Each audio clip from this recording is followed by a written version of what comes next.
लालू यादव जी के जीवन में बहुत सारे उतार चढ़ाव आए। उन्होंने बहुत सामान्य परिस्थिति से संघर्ष पूर्वक अपने जीवन को आगे बढ़ाया और इतनी ऊंचाई तक ले गए।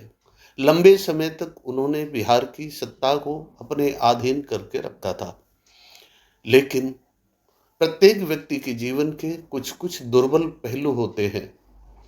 उनके जीवन में एक ऐसा ग्रह योग था, उस समय अगर वो कुछ भी काम करेंगे तो उसका उन्हें बड़ा नुकसान होगा। ये ज्योतिषीय विषय है। और उस समय लालू प्रसाद जी ने ऐसे वर्ग की राजनीति प्रारंभ कर रखी थी जब उन्हें बार बार कहना पड़ रहा था, हम ज्योतिष नहीं मानते, हम ये सारा धर्म कृत्य पाखंड नहीं मानते। ब्राह्मणों की आलोचना करना भी उस समय उनकी राजनीतिक मजबूरी थी। इसलिए उन्होंने उन गंभीर समस्याओं से अपने मुख को मोड़े रखा। उसकी परिणति इस रूप में हुई कि उसी समय तेज प्रताप और तेजस्वी यादव का जन्म हुआ। चूंकि ग्रह योग उस समय अच्छा नहीं था, जो कुछ होना था वो गलत होना था, इसलिए ऐसे समय उन्होंने राजनीतिक जो भी कदम उठाए उसमें भी उनके ऊपर कई अप्रिय आरोप लगे। वो कितने सही थे ये तो कानून जाने। लेकिन उसी समय तेजस्वी यादव और तेज प्रताप यादव का जन्म हुआ।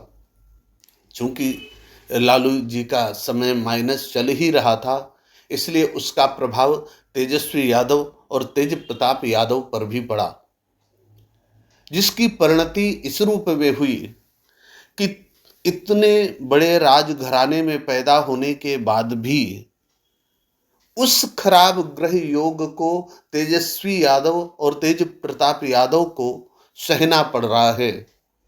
उसके परिणाम स्वरूप ना तो तेजस्वी यादव कभी मुख्यमंत्री बन सकते हैं और ना ही तेज प्रताप यादव कभी मुख्यमंत्री बन सकते हैं।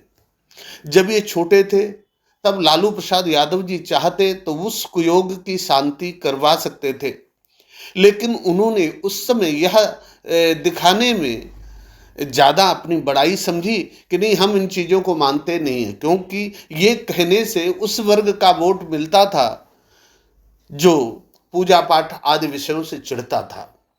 तो लालू जी ने उस समय अपनी राजनीतिक हैसियत तो बरकरार रखी, लेकिन अपने परिवार के भविष्य को दांव पर लगा दिया।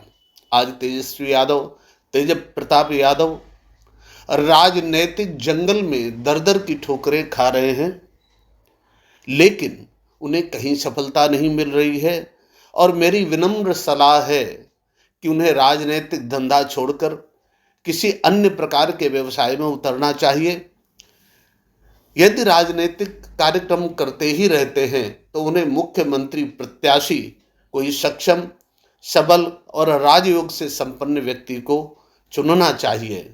यदि वे अपने परिवार के ही किसी व्यक्ति को बार बार मुख्यमंत्री पद का प्रत्याशी बनाते हैं तो अभी क्या, कभी तेजस्वी यादव मुख्यमंत्री नहीं बन सकते हैं।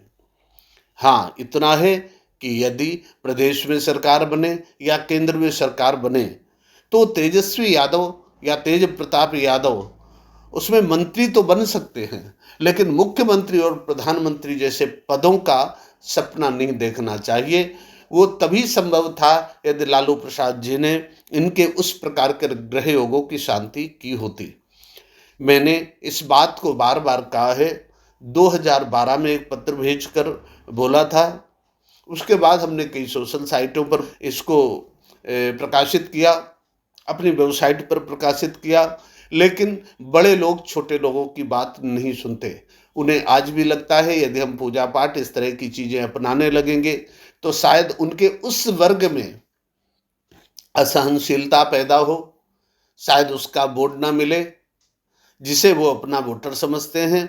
इसलिए अब लालू परिवार की राजनीति यहीं से पूरी होती है और उन्हें इतने में ही संतोष कर लेना चाहिए। हाँ, विधायक वगैरह का चुनाव जीतकर लोकसभा का भी चुनाव जीत सकते हैं, वो दूसरे लोगों की सरकार में मंत्री भी बन सकते हैं। बस यहीं तक अपनी महत्वाकांक्षा पालनी चाहिए। जब जब मुख्यमंत्री का प्रत्याशी वो अपने को घोषित करेंगे तब तेजस्वी यादव और तेज प्रताप यादव को पराजय का ही मुख देखना पड़ेगा। धन्यवाद।